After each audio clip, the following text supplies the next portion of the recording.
Bismillah. Assalamualaikum warahmatullahi wabarakatuh. Innal hamdalillah ta'ala nahmaduhu wa nasta'inuhu wa nastaghfiruh wa na'udzu billahi min shururi anfusina wa sayyiati a'malina. May yahdihillahu fala mudilla lahu wa may yudlil fala hadiyalah. Ashhadu an la ilaha illallah wahdahu la syarika lah wa ashhadu anna Muhammadan abduhu wa rasuluh. Allahumma salli wa sallim wa barik wa zid wa an'im ala rasulina Muhammadin wa ala alihi wa ashabihi wa sallama tasliman katsiran. Qala Allah Ta'ala fil Qur'anil Karim, ya ayyuhalladzina amanu ittaqullaha haqqa tuqatih wa la tamutunna illa wa antum muslimun. Amma ba'd. Fa inna asdaqal hadisi kitabullah wa khairal hadi hadi Muhammadin sallallahu alaihi wasallam. Wa syarrul umuri muhdatsatuha fa inna kulla muhdatsatin bid'ah wa kulla bid'atin dhalalatun wa kulla dhalalatin finnar. Nas'alullaha as-salamata wal afiyah. Ma'asyiral muslimin, ikhwani wa akhwati fid din, rahimani wa rahimakumullah. Kita kembali bersyukur kepada Allah Subhanahu wa taala yang mana pada malam hari ini Allah kembali memudahkan langkah kaki kita untuk menuju salah satu tempat yang dicintai oleh Allah Subhanahu wa taala yang ada di dunia ini. Rasulullah sallallahu alaihi wasallam mengkabarkan kepada kita melalui hadis yang sahih bahwasanya beliau bersabda, ahabbul baqa'i ilallahi masajid. Tempat yang paling Allah cintai adalah masjid.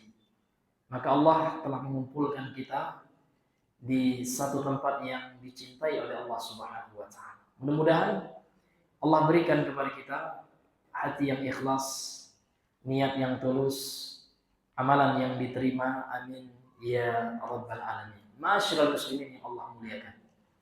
Kita tidak bisa menutup mata hadirin.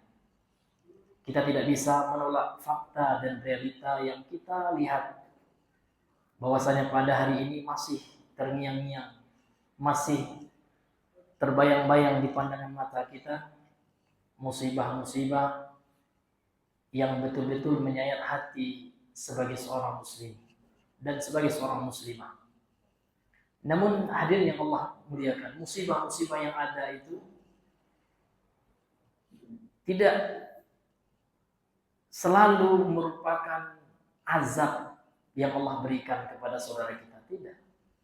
Bahkan musibah tersebut hadirin adalah tanda Allah menginginkan kebaikan kepada seseorang.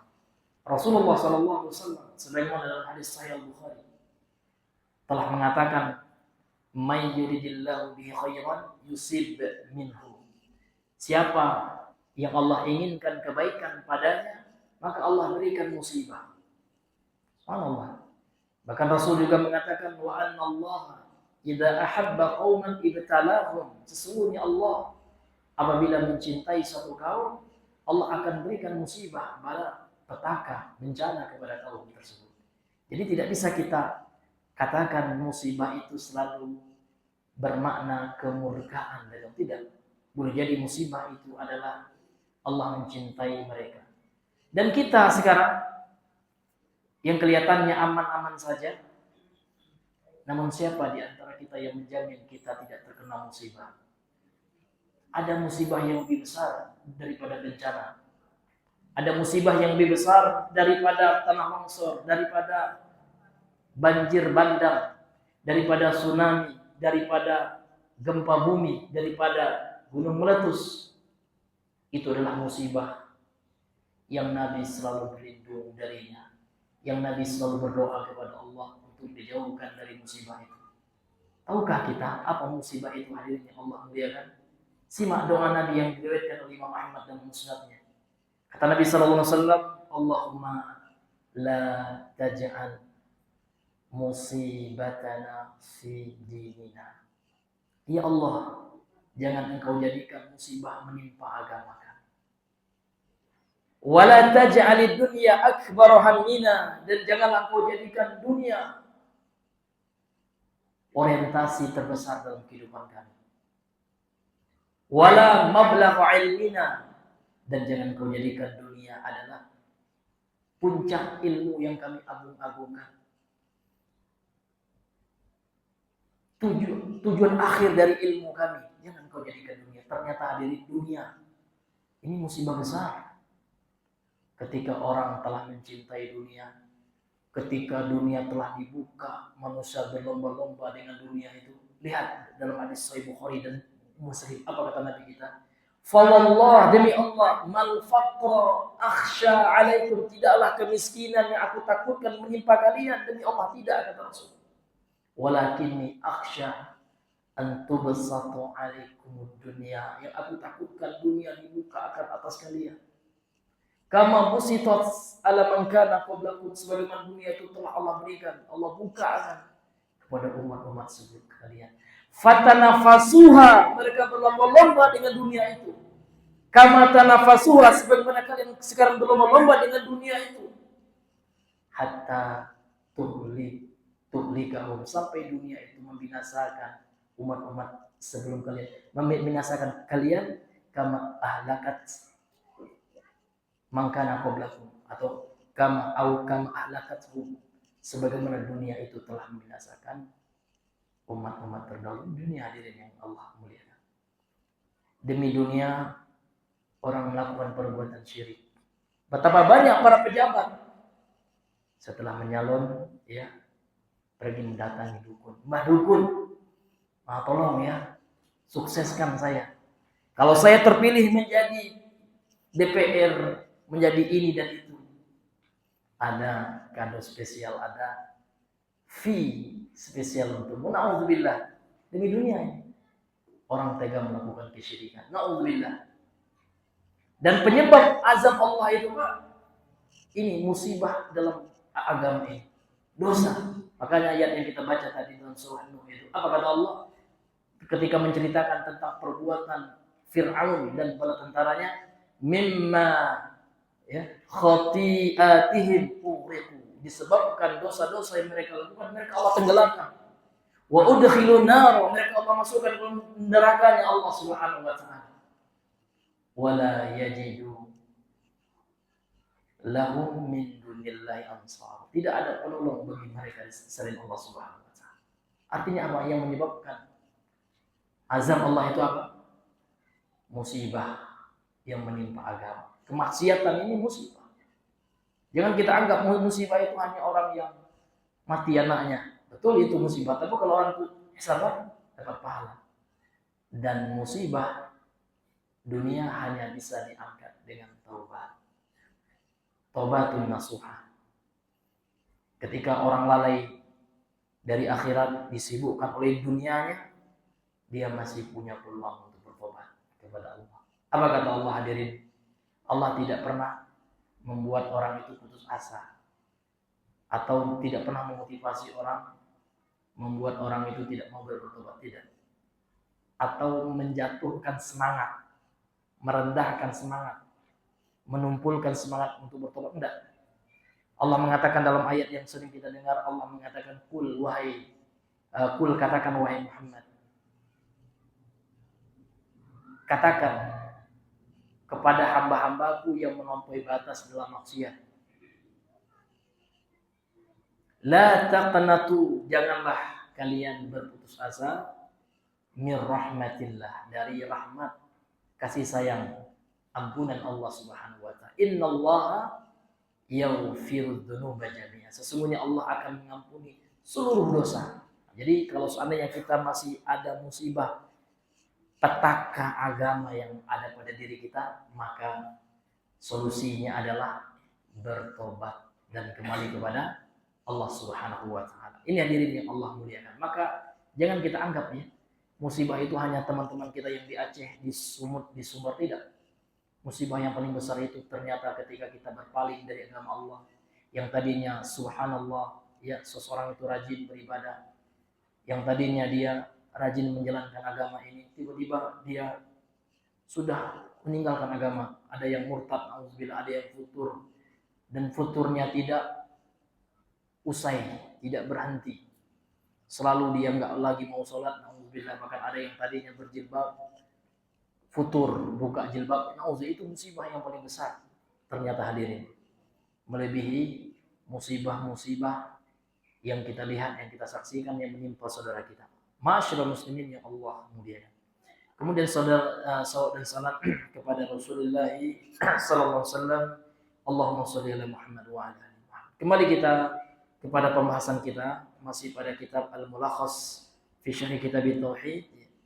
Kita sekarang masuk pada hadis yang terakhir pada bab ini, bab tentang babu majaa fi at-tiyarah.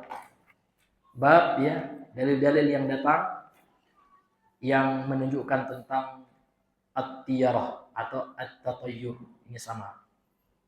Yakni anggapan sial yang menimpa seseorang ya selain Allah Subhanahu wa taala, yang lebih dikenal dengan bahasa yang familiar, dengan bahasa dengan istilah mitos. Masyaallah muslimin yang Allah muliakan. Qala al-musannif rahimahullah, berkata penulis yang semoga dirahmati oleh Allah, wa li Ahmad min hadis Ibnu Amr. Kemudian Al-Imam Ahmad mengeluarkan sebuah riwayat dalam kitabnya Al-Musnad. Jadi beliau punya kitab ya, Imam Ahmad, ini judulnya Musnad Imam Ahmad, Musnadu Imami Ahmad ya. Ini adalah kumpulan hadis yang beliau kumpulkan, yang beliau dengar dari guru-guru beliau. Sanadnya, perawi-perawinya sampai kepada baginda yang mulia sallallahu alaihi wasallam. Walaupun nanti Pak ada juga riwayat Imam Ahmad ini yang dikritik oleh para ulama karena memang yang disepakati sahih itu hanya Al-Bukhari dan Muslim. Sementara kitab-kitab hadis yang lain ini selalu atau senantiasa dikaji sanad dan matanya oleh para ulama. Ada nanti ya dalam Musnad Imam Ahmad yang dhaif, ada yang sahih gitu ya. Kalau seandainya riwayat itu atau hadis itu telah sesuai dengan syarat hadis sahih, maka dikatakan sahih. Tapi kalau tidak, maka para ulama akan mengatakan hadis yang dhaif, meskipun dia dikeluarkan oleh Imam Ahmad dalam musnadnya. Karena memang yang disepakati sahih itu hanya Al-Bukhari dan Muslim. Itulah yang disebut dengan istilah muttafaq alaih, muttafaqun alaih, yang telah disepakati sahih ya, yakni sahih Al-Bukhari dan sahih Muslim. Adapun yang selainnya Pak, itu mahal ya, mahalun nazar istilahnya, itu selalu diteliti oleh para ulama sampai hari kiamat ya. Ilmu hadis akan senantiasa berkembang. Penelitian terhadap hadis berkembang. Boleh jadi yang didhaifkan atau disahihkan oleh ulama kita sekarang, akan ada nanti ulama yang menyelisihinya sesuai dengan keilmuan yang mereka miliki. Ini hadirin yang Allah muliakan. Baik, kemudian ya hadis ini dari sahabat yang bernama Ibni Amrin, bukan Ibnu Umar ya, bukan Ibni Umar, tapi Ibni Amrin. Beda Umar dengan Amrin. Apa bedanya? Kalau Amrin pakai waw, sesudah ro pakai waw, lihat Pak. Ya, kalau Umar tidak kati waw, ini dalam sisi penulisan. Ya, nah, ini hadirin yang dimuliakan oleh Allah. Ini ilmu nih Pak ya. Jadi di mana kita membedakan, nanti lihat. Kalau Amrin ya ada wawnya, kan gitu. Ini untuk membedakan. Kalau Umar tidak ada. Ini dari sisi penulisannya. Bahwasanya Rasulullah bersabda, "Man raddathu tiyaratu an hajatihi faqad asyraka." Qalu ya Rasulullah, ma kaffaratu dzalik? Qala ay yaqula Allahumma la khairu illa khairuk wa la tayru illa tayruk wa la ilaha illa ghairuk. Jadi hadis ini akhrajahu Ahmad, dikeluarkan oleh Imam Ahmad dalam musnadnya. Walahu min hadisil Fadl bin Abbas, kemudian Imam Ahmad juga mengeluarkan hadis ya, dari sahabat Al-Fadl bin Abbas, hadis yang semakna dengan redaksi yang berbeda, namun maknanya sama. Ya, masih menjelaskan tentang tiyarah atau tatayyur. Rasulullah bersabda, innamat tiyaratu ma amdaka aw raddaka. Ini hadis juga dikeluarkan oleh Imam Ahmad dalam musnadnya. Yang artinya Al-Imam Ahmad mengeluarkan hadis ya dari sahabat yang bernama Ibni Amrin, yang mana beliau meriwayatkan hadis dari Rasulullah. Rasulullah bersabda, barang siapa, kata Rasul, yang dihalangi oleh tiyarah, artinya keyakinan mitos ya, tatayyur, menghalanginya an hajatihi, dari melakukan apa yang dia inginkan, dari menunaikan hajat kebutuhannya, karena dalam hatinya ada sebuah keyakinan tatayyur sehingga dia tidak jadi melakukan sesuatu yang ingin dia lakukan. Itu maksudnya. Contoh Pak ya, ada seseorang ingin berangkat kerja, sudah dia mempersiapkan segala sesuatu, alat-alat yang dia butuhkan dalam pekerjaannya, tiba-tiba pas dia nak keluar dari rumahnya ternyata melintas ular. Karena ada keyakinan tiyarah atau tatayyur, ini kata orang dulu gitu ya, kata mama aku ini hari siang. Kalau aku berangkat di hari yang ada ularnya ini pertanda buruk ini. Nanti akan ada musibah-musibah, bencana ya, petaka yang hal yang tidak aku inginkan terjadi, sehingga dia rodat tiyarah, dia terhalangi oleh keyakinan tatayyur yang ada pada hatinya. Maka kata Rasulullah, barang siapa yang melakukan hal yang seperti ini, dia terhalangi oleh tiyarah. Tiyarah menghalanginya dari kebutuhan yang akan dia lakukan, keinginan yang akan dia laksanakan. Faqad asyraka, maka sungguh dia telah berbuat syirik. Artinya tidak boleh. Nah ini hadirin yang Allah muliakan. Walaupun orang bilang, jangan nikah hari itu tiyarah juga. Ini hari sial. Kan ada ya orang-orang, mohon maaf ya, sebagian orang Jawa kejawen ya. Itu banyak sekali Pak, keyakinan yang tidak mendasar yang diwariskan oleh keyakinan sebelum Islam, yaitu Hindu Buddha, yang mana agama sebelum Islam secara sejarah kita mengetahui Pak ya, bahwasanya sebelum Islam datang, umat ataupun orang Indonesia dahulu mereka terpengaruh oleh ajaran Hindu dan Buddha.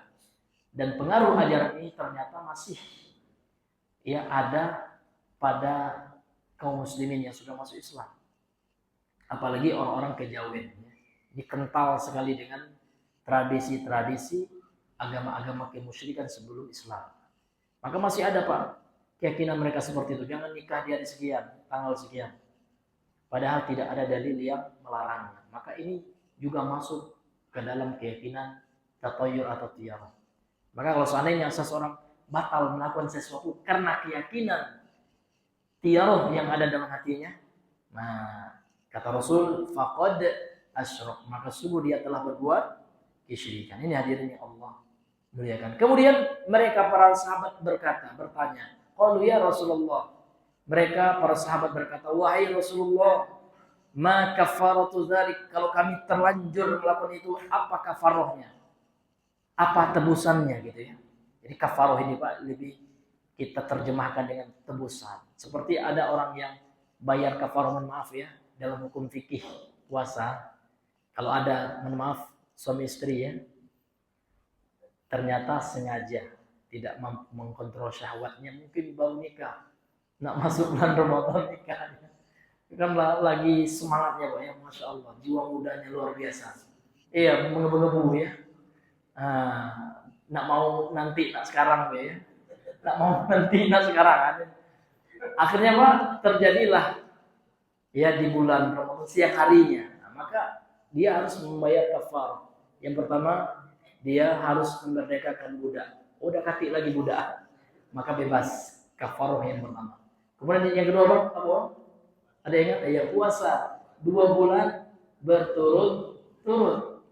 Nah, kalau tidak mampu ya Pak ya, mungkin fisiknya lemah gitu ya. Apalagi dia pekerja, maaf, mungkin dia bekerja di lapangan, mungkin tukang gitu ya, butuh fisik, butuh tenaga. Kalau puasa udah ngerti lah, ya nggak sanggup saya bekerja katanya. Maka ada kafarah yang berikutnya, memberi makan ya sittina miskinan, 60 orang miskin kan gitu. Nah, ini hadirin yang Allah muliakan, itu namanya kafarah Pak ya, tebusan lah gitu ya. Nah, jadi apa kafarah kalau orang sudah terlanjur meyakini tiaro itu? Wahai Rasulullah, kata sahabat ya. Maka Nabi menjawab, qala ayyakul, hendaknya dia mengucapkan ini doa. Jadi kafarahnya doa, cukup doa ini aja. Allahumma ya Allah, la khaira illa khairu. Tidak ada kebaikan kecuali kebaikan yang telah Engkau tetapkan.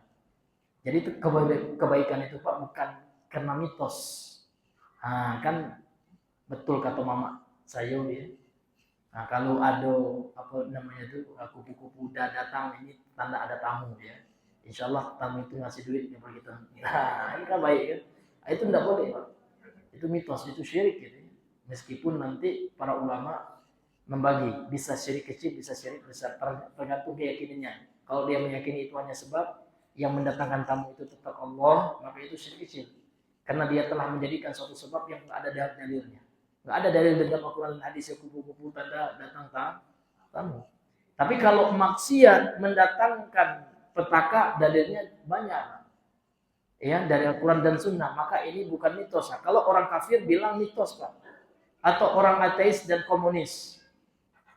Nah, karena sekarang Pak, banyak anak-anak muda kita, dan yang paling menyedihkan, nih Pak ya, anak muda kita yang mengaku beragama Islam masih mengidolakan seorang tokoh yang dikatakan oleh para ulama dahulu atau tokoh Islam dahulu orang munafik. Siapa Pak?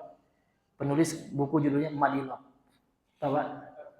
Iya, Tan Malaka itu luar biasa, sesat, menyesatkan itu.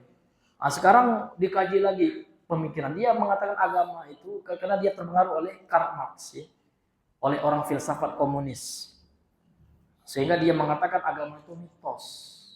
Maka kalau kita bilang sama Tan Malaka, yang menyebabkan bencana itu tidak hanya fenomena alam, tetapi yang menyebabkan bencana itu adalah manusia. Ini mitos katanya itu.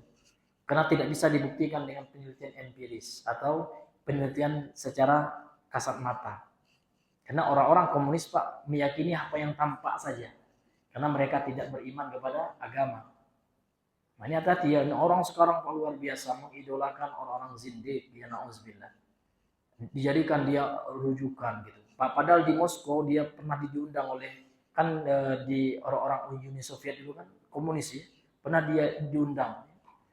Dia, karena saya pernah baca juga buku-bukunya, bukan untuk meyakini apa ya, untuk membuka fakta, memang betul itu bukan fitnah. Dia mengatakan apa? Orang Indonesia ini banyak yang konyol katanya kan. Iya, percaya sama agama. Agama itu candu katanya. Agama itu mitos katanya. Iya Pak, mitos katanya. Tatayur katanya. Agama ini na'udzubillahi min dzalik. Sehingga dia memperolok-olok. Ya. Walaupun ketika dia balik ke Payakumbuh, tidak berani dia. Nah, karena takut dikucil. Makanya orang itu munafik, Tan Malaka ini munafik. Pas dia kembali kepada orang ke kampungnya, dia pura-pura Islam juga gitu kan. Di depan Islam dia muji-muji Islam, ketika berkumpul dengan tokoh-tokoh komunis ya, dia menjelek-jelekan Islam. Itu Tan Malaka ini hati-hati karena anak-anak muda kita sekarang latah ya. Lagi viral gitu kan buku-buku ya. Madilog, wah ini buku rasionalnya Tan Malaka ini dipuji-puji, na'udzubillah. Ya, lebih baik lagi kita baca bukunya Agus Salim, Pak. Nah, kalau Agus Salim dia berani mengungkap identitas Islamnya, gitu. Bangga dia dengan Islamnya, di mana dia waktu itu pernah mewakili Indonesia ya, dan dia juga tokoh syarikat Islam ya. Ketika itu berani dia menampakkan keislamannya di kancah internasional di depan pemuka-pemuka kafir. Itu Haji Agus Salim, orang Minang juga beliau. Nah, beda dengan Tan Malaka. Sehingga Tan Malaka ini Pak, iya, dia ingin membawa paham komunis itu, yang mana ketika di Indonesia Pak dia pandai bersilat lidah untuk apa? Seolah dia bukan PKI yang original kan gitu. Ini bahaya Pak ya. Maka untuk itu Pak, kita harus memperingatkan anak-anak kita jangan terpengaruh oleh buku-buku yang ditulis oleh beliau itu. Mudah-mudahan aja ya, kita nggak tahu bagaimana akhir hayatnya, saya juga nggak baca itu. Mudah-mudahan aja beliau bertobat gitu ya. Namun pemikirannya dalam Madilog dan buku yang lain itu Pak, ini sudah dikaji ya oleh para ustadz yang memang pakar dalam akidah, kemudian mengerti, yang memahami buku-buku beliau. Ini bahaya karena bisa merusak dasar fondasi agama seseorang. Karena paham komunis itu ini luar biasa. Ini hadirin yang dimuliakan oleh Allah Subhanahu wa taala. Kemudian kita lanjutkan pembahasan kita. Kemudian apa lagi doanya? Wala tayru illa tayruk, tidak ada anggapan kesialan ya. Kecuali sial itu Allah yang menetapkan. Ya, tidak ada. Sial itu bukan karena ini dan itu. Kecuali Allah yang menetapkan ini penyebab sial, seperti maksiat ya. Maksiat penyebab sial, orang tidak sholat itu sial Pak.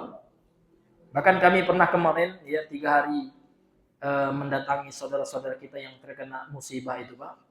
Kami pernah masuk ke suatu desa, nama desanya nama artisnya Desa Dilan. Kami kaget juga ada pula Desa Dilan. Nah, ada rupanya Pak. Jadi desanya itu mendaki dia. Dan jalannya kecil dan di sampingnya jurang luar biasa. Jadi kalau seandainya kita salah ya, salah sedikit keluar rel Pak, bisa pindah arah. Iya. 1000 lebih itu ya ketinggiannya. 1000 meter atau berapa itu ya. Ini seumur Pak ya, baru sekali itu saya ya menempuh jalan yang ekstrim. Iya.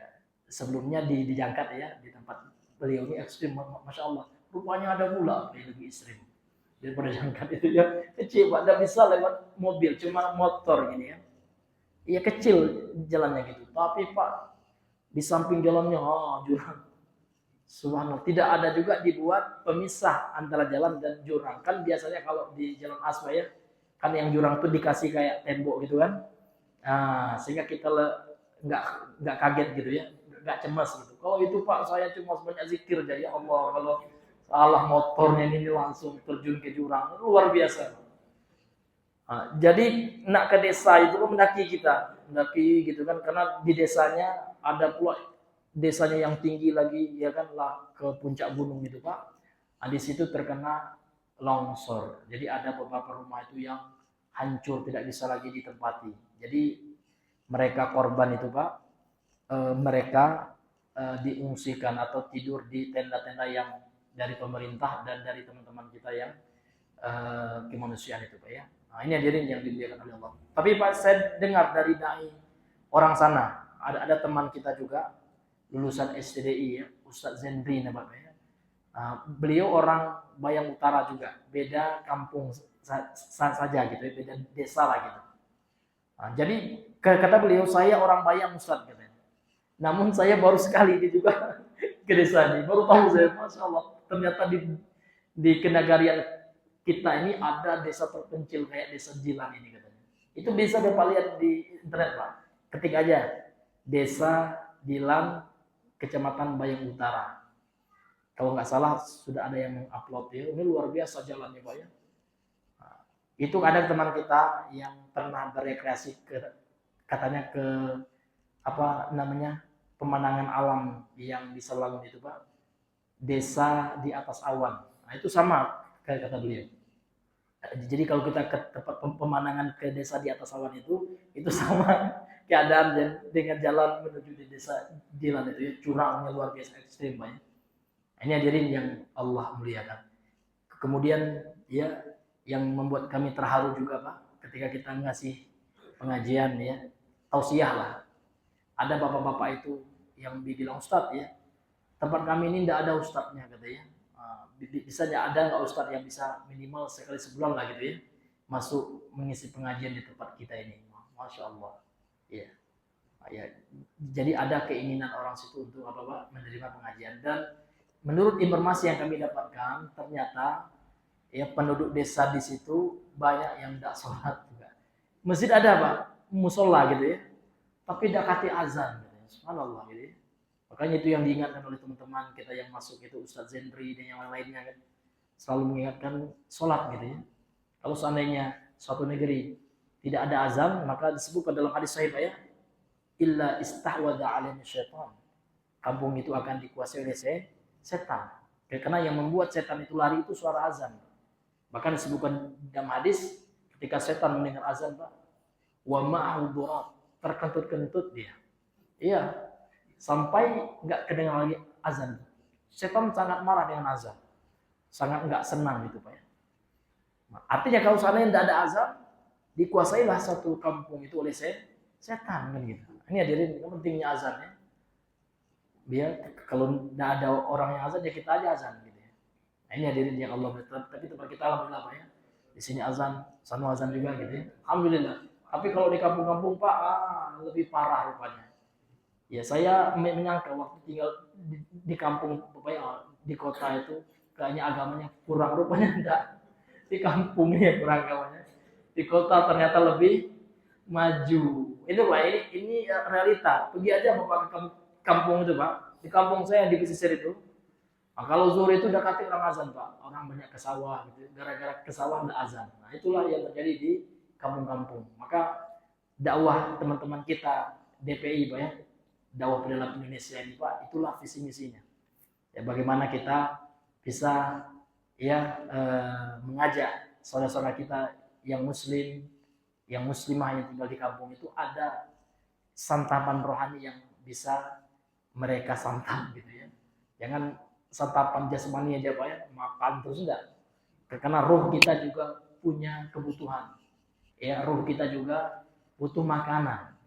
Kalau badan kita lapar Pak, perut kita lapar, kita makan Indomie, makan makanan gitu. Tapi kalau ruh kita tidak ada makanannya Pak, itulah tidak ada yang mengingatkan orang ke masjid, tidak ada yang mengingatkan orang untuk mengesahkan Allah, tidak ada yang mengingatkan orang untuk menjauhi syirik. Ini luar biasa syirik, ya, tidak sholat. Nah, dua hal ini Pak, ini banyak saya jumpai di kampung-kampung. Syirik, kedukun luar biasa keyakinannya. Yang kedua tidak sholat. Nah, ini Pak. Yang muslim di KTP-nya agama Islam, sholat tidak, subhanallah. Inilah yang kita hadapi hadirin yang Allah muliakan. Ya, ini yang kita upayakan terus mengingatkannya kepada saudara-saudara kita yang tinggal di kampung. Kalau di kota Pak, insya Allah ada pengajian setiap pekan Pak ya. Di tempat ini ada pengajian, di masjid Sano ada pengajian sunnah juga. Alhamdulillah. Kalau di kampung dekati Pak, susah gitu ya. Ke masjid orang jarang Pak, apalagi pengajian. Maka itu usaha kita ya, untuk menyebarkan dakwah Islam ini sehingga tidak hanya bisa dinikmati oleh segelintir atau sekelompok masyarakat yang di kota, namun Islam, sunnah, tauhid ya juga bisa dinikmati oleh saudara-saudara kita yang di kampung. Maka untuk itu ya jangan kita lemah, semangat kita. Ya, waktu yang kita habiskan, uang yang kita keluarkan, insya Allah Bapak semuanya tidak akan ya rugi kita, tidak akan sia-sia. Karena apapun yang kita keluarkan di jalan Allah, maka akan kita terima.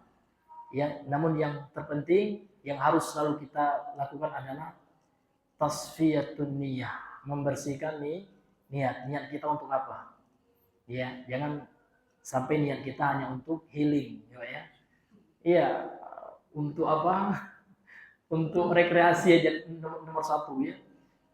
Giliran pengajian tidur di masjid, tidak boleh ya, itu saya kritik ya, jangan. Tapi kalau nak rekreasi nomor satu gitu ya, wah semangat. Tapi lah pengajian malah tidur lagi, katanya dakwah pedalaman gitu ya. Ya Pak Ustadznya pengajian malah tidur gitu ya. Nah, jangan kita itu seperti lilin ya. Udahlah Ustadz itu kan dakwahnya untuk orang, tidak untuk kita. Tidak boleh gitu ya. Kita juga harus memberikan contoh kepada masyarakat pada pedalaman kita yang nomor satu dengarnya gitu, sehingga mereka juga semangat. Itu ada juga teman-teman yang seperti itu, hanya ya sebagai nasihat kita. Ini hadirin dimuliakan oleh Allah Subhanahu wa taala. Ya. Ini sebagai bahan renungan lah kita untuk bersama, karena harus kita perbaiki lagi niatnya. Iya. Nah, kalau sekali-kali coba mungkin kalau capek niat Bang ya. Iya. Itu kita kasih uzur, tapi nah ini setiap pengajian Ustaz lah langsung ya cari posisi enak gitu ya. Iya, untuk tidur gitu ya. Nah, itu yang harus kita perbaiki kalau ada yang seperti itu. Ini hadirin yang dimuliakan oleh Allah Subhanahu wa taala. Iya. Baik, kemudian Wala ilaha ghairuk, ya tidak ada ilah sesembahan selain Engkau ya Allah. Ini doanya Pak. Jadi kalau bisa kita hafal doa ini. Mungkin sebelum kita hijrah ya Pak ya, sebelum kita kenal dakwah sunnah ini, kita ternyata juga pelaku tatayur ya. Maka ini Pak, kita baca selalu doa ini sebagai kafaroh dari keyakinan mitos tatayur tiaroh yang pernah kita lakukan sebelum kita mengenal Islam yang benar ini kan gitu. Ya, kita baca doa ini Pak ya. Allahumma la khaira illa khairu. Ya, wala tayra illa tayru wala ilaha ghairu. Ini Pak. Ya, yang artinya Allahumma itu ya Allah. Jadi Bapak kalau baca di Al-Qur'an di hadis ya, Allahumma itu pasti ya Allah artinya itu. Ya Allahumma la khaira, tidak ada kebaikan itu. Illa khairu, kecuali kebaikan yang datang darimu. Wala tayru illa tayru, tidak ada ya tiaroh, artinya tidak ada yang kesialan kecuali sial yang kau tetapkan ya Allah. Nah, jadi sial itu bukan karena mitos ya, bukan karena tatayur, enggak. Sial itu karena engkau ya Allah. Allah yang menetapkan wala ilaha ghairu, dan tidak ada ilah sesembahan yang berhak disembah selain engkau ya Allah. Ini Pak, ini luar biasa nih doanya. Doa ini memperkuat atau memperkokoh tawakal kita kepada Allah. Kita yakin yang menentukan kebaikan dan keburukan hanya Allah. Bukan karena burung gitu ya. Bukan karena ketiban tai cicak. Ini kena musibah enggak. Itulah yang tiaroh itu Pak ya, yang tatayur itu enggak. Betul-betul murni karena ketetapan dan takdir Allah Subhanahu wa taala. Kemudian kata beliau walahu min haditsil Fadl Ibni Abbas. Kemudian Imam Ahmad juga meriwayatkan hadis dari sahabat Al-Fadl bin Abbas ya, bahwasanya Rasulullah bersabda, innamat tiyaratu, sesungguhnya tiarah itu ma'amdaka au raddaka, adalah sesuatu yang menyebabkan engkau melakukan sesuatu, melalui sesuatu yang membuat engkau melakukan sesuatu, atau yang menghalangi atau menolakmu melakukan sesuatu. Itu Pak, itu hakikat tiarah. Jadi tiarah itu ada suatu keyakinan yang membuat kita melakukan sesuatu. Ya, ketika kita dengar murai berkicau di pagi hari, wah ini bagus ini. Ya, ayo kita semangat bekerja, ini hari mujur nih.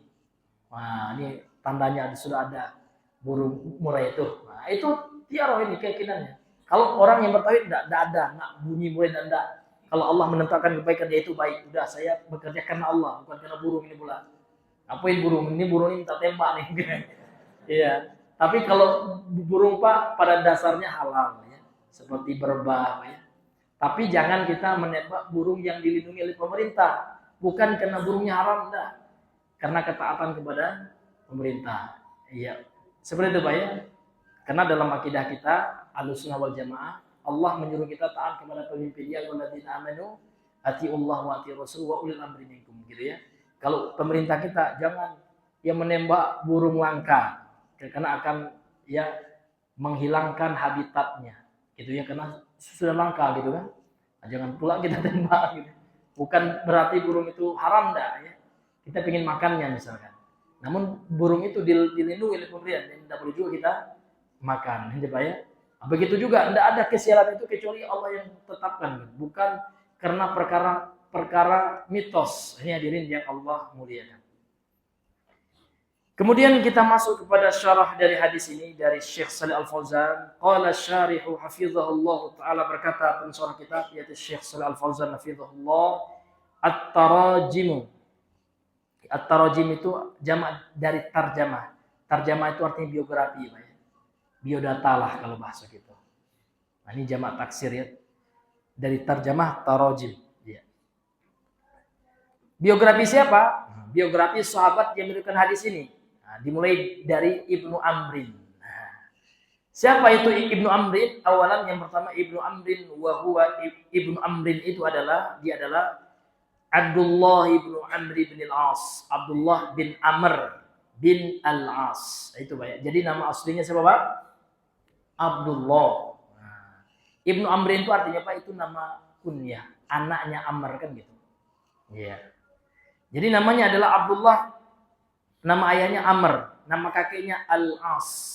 Makanya nama lengkapnya Abdullah bin Amr bin Al-As ya. Abdullah bin Amr bin Al-As. radhiyallahu anhuma, semoga Allah meridhai mereka berdua, yaitu Abdullah dan Amr. Abdullah anaknya ya, nama asli perawinya, nama ayahnya Amr ya, atau Amrin kan gitu kalau kita harokati. Nah, kemudian kata beliau, kata Syekh Al-Fauzan di sini, ahadus sabiqina al-muksirin, salah satu para sahabat di antara salah seorang para sahabat as-sabiqin al-awwalin, yang pertama kali masuk Islam. Jadi beliau ini Pak, sahabat Abdullah bin Amr ibn al-As ini radhiyallahu anhu ini adalah salah seorang sahabat yang pertama-tama kali masuk Islam. Di antara sahabat yang pertama kali masuk Islam, al-muksirin, dan di antara para sahabat yang katsir fi riwayat, banyak meriwayatkan hadis gitu ya. Itu makna al-muksir. Artinya yuktsir fi riwayat, dia banyak meriwayatkan hadis. Ya seperti kalau yang paling banyak tentu Abu Hurairah gitu. Setelahnya Aisyah radhiyallahu anha, ya. Nah, dan di antaranya juga adalah sahabat ini, ya, Abdullah ibn Amr ibn al-As ini. Kemudian perawi yang kedua bernama Al-Fadl ibn Abbas. Thaniyan, perawi yang kedua adalah Al-Fadlu, wal Fadlu ibn Abbas ibn Abdul Muttalib, ibnu ammin Nabi sallallahu alaihi wasallam. Dia adalah namanya Al-Fadl. Al-Fadl ini sepupu Nabi karena anak paman Nabi, yaitu anak Al-Abbas. Abbas ini kakak atau abang Abdullah. Abdullah ini siapa Pak? Ayahnya Nabi. Ingat Pak ya, ayah Nabi itu yang paling kecil anak Abdul Muthalib. Nah, jadi anak kakek Nabi yang paling kecil ya ayah Nabi kan gitu. Nah, jadi kalau paman-paman Nabi yang lain itu abang-abangnya semua. Jadi Al-Abbas ini termasuk, dan Al-Abbas ini masuk Islam Pak ya. Ini termasuk ya paman Nabi yang masuk Islam, termasuk Hamzah juga, Al-Abbas juga gitu ya. Dan Al-Fadl ini saudaranya Abdullah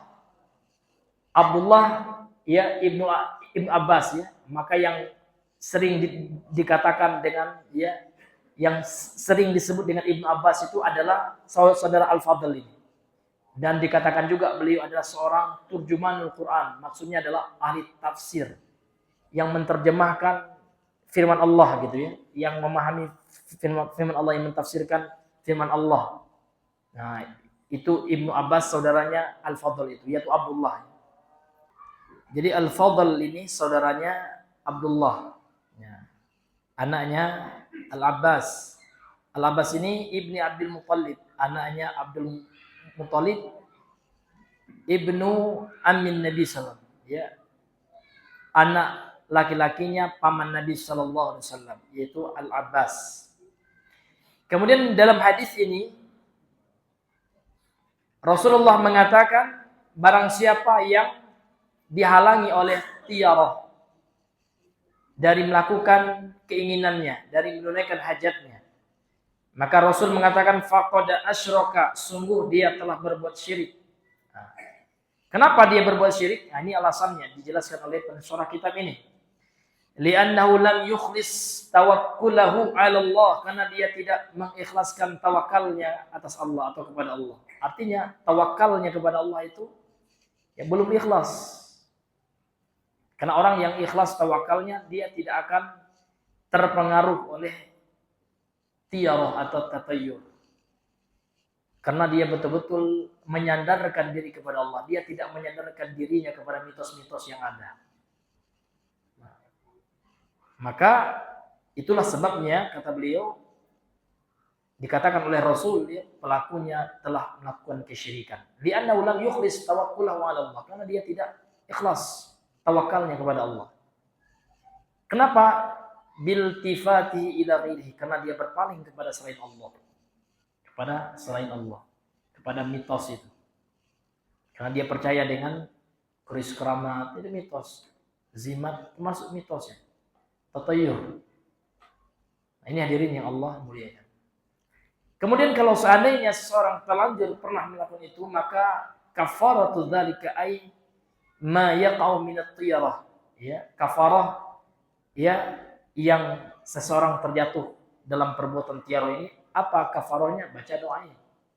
Maka doa yang diajarkan oleh Nabi Pak ini bagus kita hafal ya, kita hafal doa ini dan kita baca.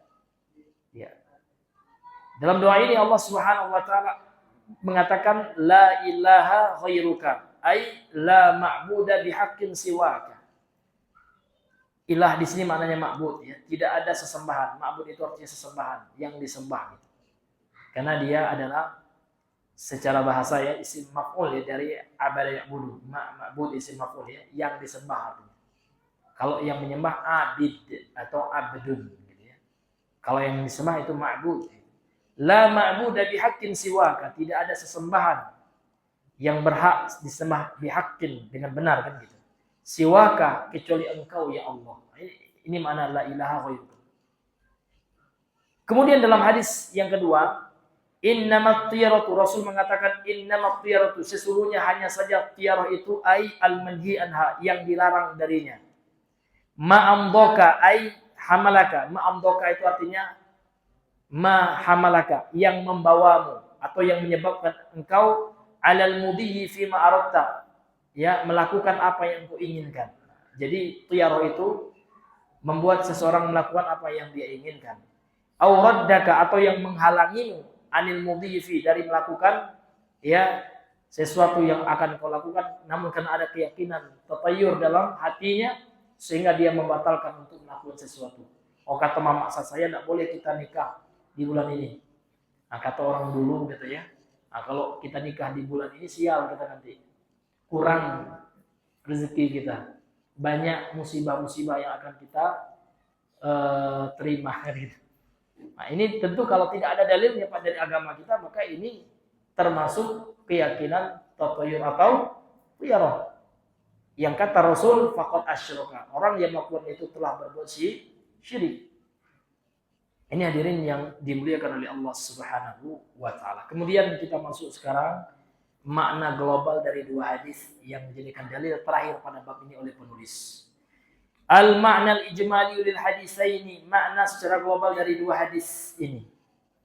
Yukhbiru sallallahu alaihi wasallam, Rasulullah dalam hadis ini mengkabarkan sallallahu alaihi wasallam anna tiyarata al-manhiyu, ya, anha, sesungguhnya tiyarah yang dilarang darinya, walati hiya syirkun, yang mana dia adalah bentuk kesyirikan, haqiqatuha wa dhabituha, hakikat dan batasannya adalah ma hamal insana, yang membawa manusia atau yang menyebabkan manusia alal mudhi fi ma aradahu, melakukan apa yang dia ingin lakukan, auradahu, atau yang menghalanginya, anhu, atau yang menolak atau yang menghalanginya dari melakukan sesuatu itu, i'timadan alaiha, karena dia bersandar kepada tiarah itu. Nah, itu Pak, itu yang hakikat tiarah atau batasan tiarah yang diharamkan dalam Islam, yang termasuk perbuatannya bentuk kesyirikan itu. Jadi sesuatu yang menghalangi seseorang untuk melakukan sesuatu, atau yang menyebabkan atau yang membawa seorang manusia alal mudhi fima aradahu, melakukan apa yang dia inginkan. Contoh Pak ya, iya, ada orang berkeyakinan kalau seandainya ya kalau seandainya apa contohnya Pak? Apa Pak? Iya. Nah, jadi kalau dia berada di hari Selasa gitu ya, nah, kalau dia melakukan perjalanan di hari itu nih, nanti ini sial nih, karena ini hari-hari sial. Ini artinya sesuatu yang menghalanginya dari melakukan sesuatu, safar itu tiarah itu. Atau yang memotivasinya melakukan sesuatu. Contohnya apa Pak? Apa itu pensil?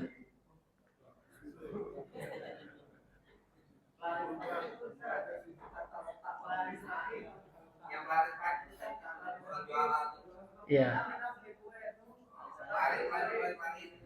Oh ya, itu termasuk Pak. Karena kalau dia meyakini itu yang mendatangkan rezeki ya, bukan Allah Subhanahu wa taala, termasuk juga.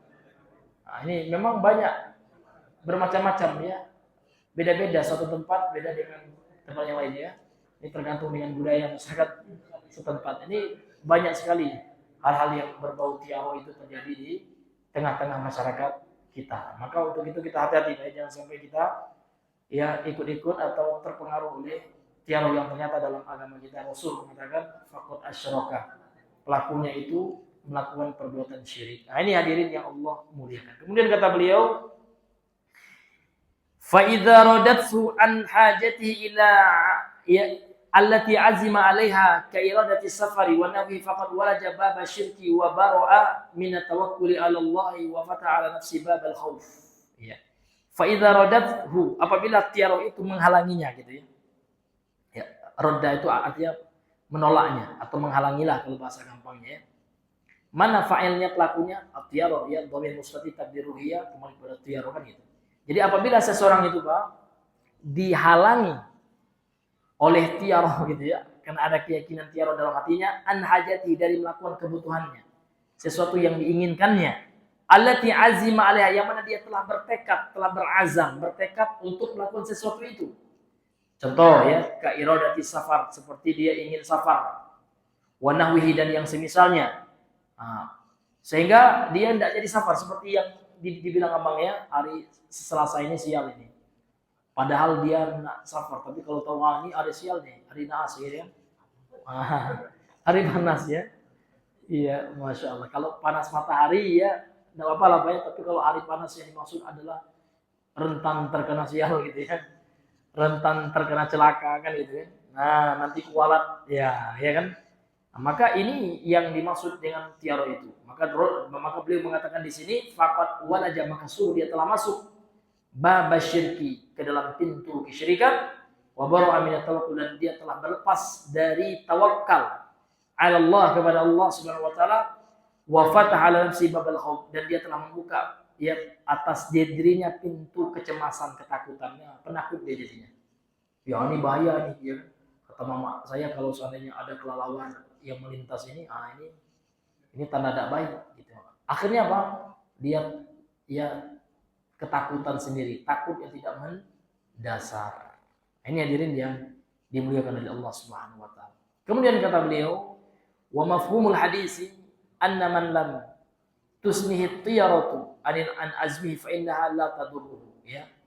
Dan pemahaman yang bisa kita ambil dari hadis ini, mafhum dari hadis ini ya, barang siapa yang tidak terhalangi oleh tiaro dari tekad dia melakukan sesuatu, fa innaha la tadurruhu, maka ia tiaro itu tidak bermudarat atau tidak mendatangkan bahaya untuknya. Dan dia tidak apa-apa ya, karena dia nggak percaya dengan tiaro itu. Karena tiaro itu Pak, hakikatnya keyakinan. Jadi keyakinan yang salah. Thumma arsyada Rasulullah SAW. Kemudian Rasulullah SAW memberikan bimbingan, irsyad ya, ila ma tudfa'u bi tiarah, kepada sesuatu yang dengannya bisa menolak tiarah. Jadi Nabi ngasih solusi ini Pak ya. Tadi Nabi melarang orang yang melakukan tiaro itu dia telah melakukan perbuatan syirik. Nah, maka Nabi juga memberikan solusinya. Jadi kalau seandainya kita nggak boleh tiaro, apa solusinya ini? Jadi Nabi telah memberikan bimbingan kepada kita kepada sesuatu yang bisa menolak tiaro. Apa itu? Minal ad'iyah. Ad'iyah jamak dari doa, ya, doa-doa. Jadi itu doa yang diajarkan Nabi tadi. Allahumma la khairu illa khairu, ya wala tayru illa tayru, wala ilaha ghairu. Itu kita baca.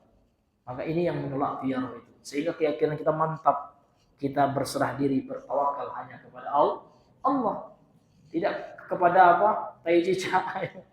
Ada orang lain diberain cicak takutnya, ini bahaya nih, ini besar ini, gemetar dia ya. Subhanallah. Tidak sholat biasa saja orang ya. Padahal tidak sholat itu yang bikin sial itu. Iya. Bukannya tai cicak gitu ya. Iya, kalau ada keyakinannya, ya itu bisa mendatangkan kebaikan, menolak kemudaratan, ya tiaro. Kalau dia nyebut anak soleh dapat rezeki, mainan soleh dapat. Iya, itu tiaro juga. Apa hubungannya anak soleh gitu ya? Iya. Kalau dia malas, walaupun soleh berdoa terus supaya tapi malas minta ampun, nggak mau bekerja, nggak mungkin juga Allah ngasih ya rezeki gitu.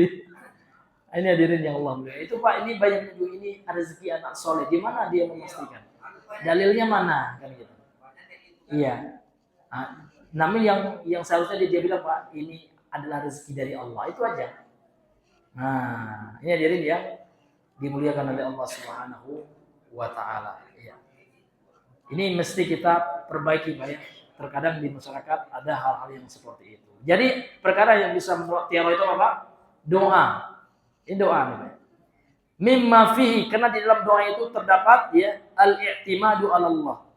Ya, penyandaran hati kepada Allah. Itu karena dalam doa apa orang yang suka doa apa ini luar biasa. Ya, doa apapun.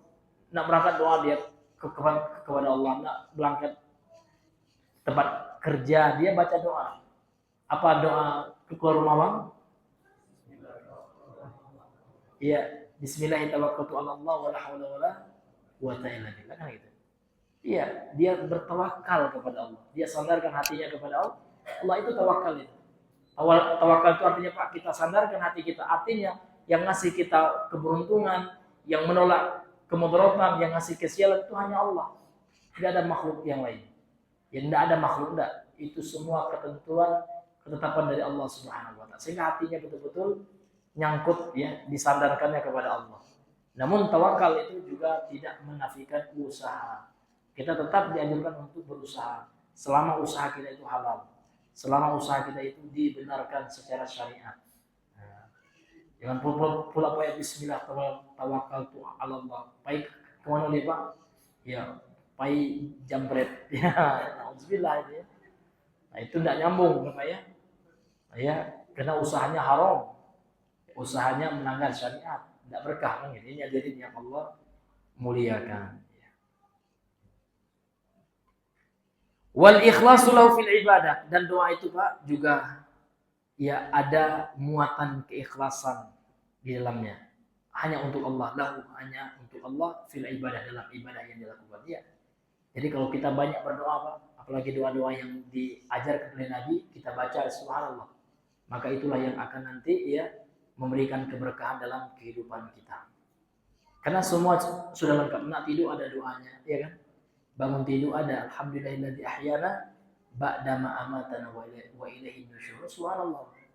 Betul-betul hati kita ya nyangkut tawakal kepada Allah. Alhamdulillahilladzi ahyana. Ya, segala puji kepada Allah yang telah menghidupkan kami ba'da ma amatana, yang sebelumnya kami dimatikan oleh Allah. Mati itu ada dua Pak ya. Mati kecil, mati besar. Kalau tidur itu mati juga Pak. Tapi mati sementara, mati kecil lah istilahnya Pak ya. Iya, kan kita nggak kabar ya ketika tidur gitu ya. Ya kita nggak sadar gitu ya. Hanya dirinya Allah. Dan kita bersyukur kepada Allah. Alhamdulillah gitu. Alladzi ahyana, yang telah menghidupkan kami. Kan gitu. Ba'da ma amatana, yang sebelumnya kami mati kan gitu. Wa ilaihi nusyur, dan hanya kepadanya lah, kepada Allah kita akan dikembalikan. Nah, ini luar biasa dirinya Allah berikan. Artinya dalam berdoa Pak, hati kita senantiasa terpaut kepada Allah. Sehingga hati kita itu Pak tidak dikit-dikit kena sebab. Karena banyak orang itu Pak selalu ya menggantungkan hatinya kepada sebab. Nah, ini juga melemahkan tauhid. Oh kalau bukan karena dokter itu tidak sembuh, saya mau luar biasa nih dokter. Wah subhanallah. Mana Allahnya gitu ya. Seorang dokter itu hebat buat dari Allah gitu. Maka yang benarnya Pak alhamdulillah dengan izin Allah. Itu luar biasa. Kita sebut dulu nama Allah, kita puji Allah. Kemudian dengan bantuan dokter ya kan. Baru seperti jangan dokter dulu, karena secara nggak langsung terkadang Pak ya ucapan kita seperti itu. Wih, paten yang obat Ustaz itu. Masya Allah ini obat deh. Lupa dengan Allah. Sebenarnya alhamdulillah ya. Dengan izin Allah, dengan rahmat Allah, dengan kesembuhan dari Allah, itu dulu gitu Pak ya. Dan terkadang ya kita lupa dengan hal yang seperti itu. Walaupun kelihatannya sepele, namun ini sangat berpengaruh dengan keimanan kita, dengan tauhid kita. Nah, ini hadirin yang Allah muliakan. Kemudian munasabatul hadisaini lil bab. Apa korelasi dua hadis ini terhadap bab yang kita bahas? Bab yang kita bahas Bang Ijal tentang bab apa Bang? Ya, bab maja fi tiyarah, Masya Allah ya. Apa korelasinya dengan tiyarah kan gitu? Anna fihima, sesungguhnya dalam dua hadis ini bayanan terdapat penjelasan li haqiqatit tiyarati syirkiyah, hakikat dari tiyarah yang syirik itu. Hakikat tiyarah yang syirik itu Pak, tiyarah yang bisa membawa orang untuk melakukan sesuatu yang nggak ada dasarnya kan itu. Ya yakin ya, ini sesuatu yang bisa mendatangkan manfaat, mendatangkan kemujuran, atau menghalangi seorang untuk melakukan sesuatu yang dia yakini sesuatu itu bisa mendatangkan kesialan kan gitu. Nah, ini yang hakikat dari tiarah yang syirik itu kan itu katanya. Kemudian ma yustafadu minal haditsain. Apa pelajaran-pelajaran yang bisa kita ambil dari dua hadis ini? Yang pertama, yang pertama anna tiyarata syirkun. Sesungguhnya tiarah itu adalah bentuk kesyirikan. Syirik, ya. Kan sudah kita bahas ya, tiarah itu bisa syirik besar, bisa syirik kecil. Kapan tiarah itu menjadi syirik besar, Bang? Ada yang bisa menjelaskan Pak ya? Kapan tiarah itu dikatakan syirik besar ya?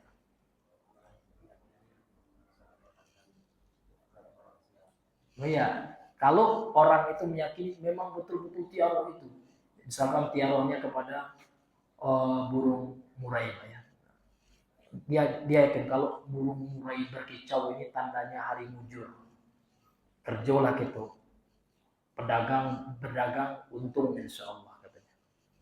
Dan dia yakin yang menurunkan keberuntungan itu murai itu memang betul murai itu gitu ya. Jadi murai itu yang berkah gitu kan. Murai yang sakti gitu ya. Murai itulah yang mendatangkan keberuntungan. Ini syirik besar ini Pak. Kenapa? Karena dia meyakini ada selain Allah yang bisa mendatangkan sebuah keberuntungan. Tapi yang kedua, ketika dia ditanya, ya apakah Bapak yakin memang murai itu yang sakti, yang hebat, ya kan? Yang keramat, murai keramat. Enggak. Ya, saya yakin Allah, tapi murai itu pertanda saja, sebab aja. Namun yang menurunkan keberuntungan itu hanya Allah. Ini yang kedua ini Pak, ini syirik kecil. Kenapa? Karena dia tetap meyakini Allah yang menurunkan keberkahan, namun dia salah saja. Salah dalam memahami sebab. Itu bukan sebab yang disyariatkan, itu bukan as-sababul masyru'. Ya, itu sebab yang syirik kan gitu. Namun walaupun syirik kecil Pak, namun syirik kecil itu ya dosanya tetap dosa besar yang kita harus ya mewanti-wanti diri kita supaya tidak terjatuh dari syirik ya, meskipun dia syirik kecil. Kemudian pelajaran yang kedua, yang kedua, anna haqiqatat tiyarati syirkiyati ma dafa'atil insana ilal amali biha.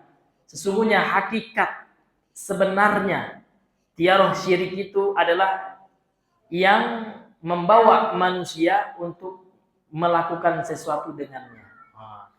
Karena dia yakin dengan tanda kalau burung murai berkicau di siang hari itu adalah tanda hari mujur, semangat dia Pak. Udahlah saya harus bekerja nih. Udah ada diingatkan oleh murai katanya kan. Ini tandanya harinya mantap ini. Beruntung saya insya Allah ya. Ini hari mujur ini. Itu. Jadi dia dimotivasi oleh sesuatu yang tidak bersumber dari agama Allah, dari syariat Allah. Oleh sesuatu yang juga tidak bisa dibuktikan secara ilmu dunia, secara ilmiah. Tidak ada penelitian yang benar gitu ya. Ada hubungan antara murai dan keberuntungan. Tidak ada gitu ya. Ini yang disebut dengan tiarah itu. Ini yang Allah muliakan. Kemudian yang ketiga, pelajaran yang ketiga ya. Salisan yang ketiga, anna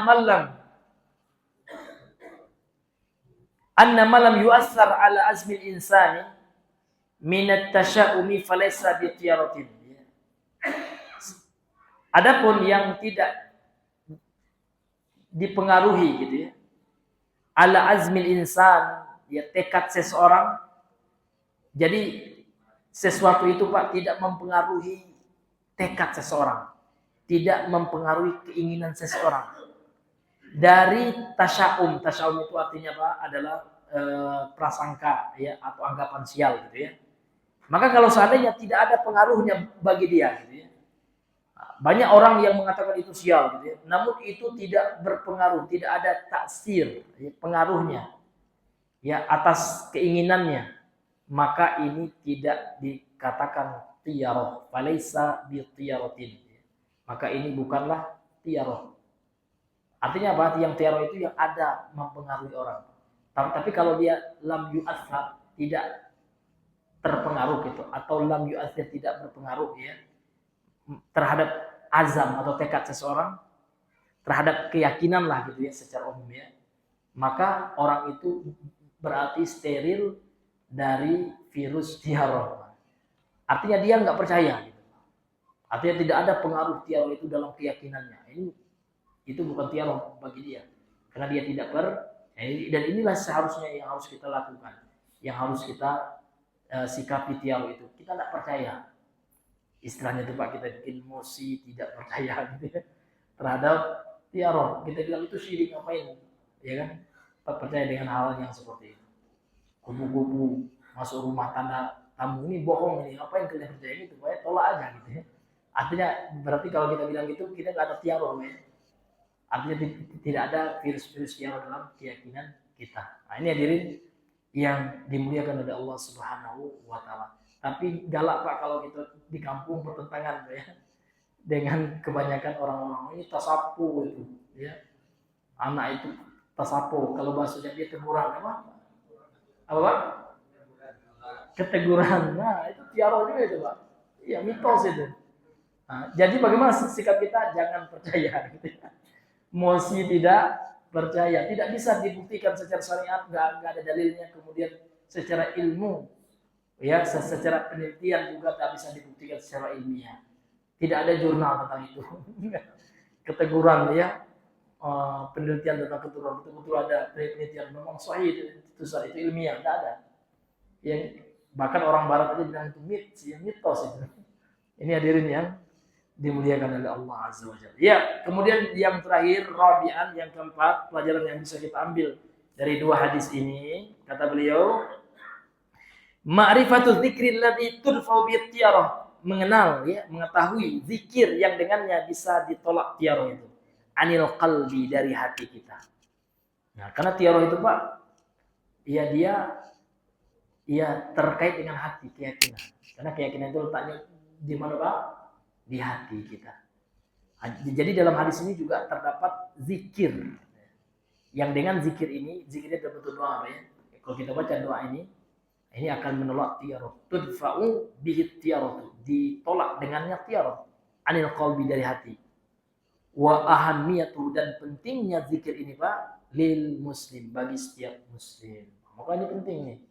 Ya zikir ini luar biasa.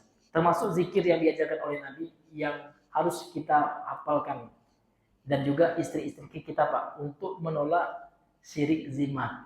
Nah di kampung-kampung Pak, anak-anak kecil dikasih zimat, ya kan? Nah, katanya kalau nggak dikasih zimat terkena palasi kalau orang Minang ya. Iya, penyakit lain gitu ya, dikasih zimat. Padahal sudah ada solusi dari Nabi, baca doa. Nabi langsung mempraktekkan doa itu kepada Al Hasan wal Husain, dua cucu beliau. U'idzukuma bikalimatillahi tamma min syarri syaitani wa hamma wa min kulli ainil lama. Ini baca, walaupun doa ini terkadang sering kita dengar namun ini harus kita hafal ya, sehingga ya itu yang bisa menolak penyakit ain dengan izin Allah. Ada solusinya ya, ada sebab syar'inya dari Nabi sallallahu alaihi wasallam. Wallahu taala a'lam bishawab. Karena mengingat waktu Pak ya, sudah jam 8 kurang sedikit, mungkin kita cukupkan dahulu sampai di sini pembahasan kita di malam hari ini. Mudah-mudahan ya kita tetap diberikan semangat Pak ya dalam mempelajari ilmu tauhid ini. Ini penting sekali tauhid ini Pak ya. Karena tauhid ini berkaitan dengan keyakinan kita, sehingga nggak salah kita berkeyakinan. Karena ini di antara keyakinan-keyakinan yang keliru, tiaroh ini ya, tatayur ini. Di antara keyakinan-keyakinan kesyirikan yang harus kita jauhkan dalam hati kita. Wallahu taala a'lam bishawab. Subhanakallahumma bihamdika asyhadu an la ilaha illa anta astaghfiruka wa atubu ilaik.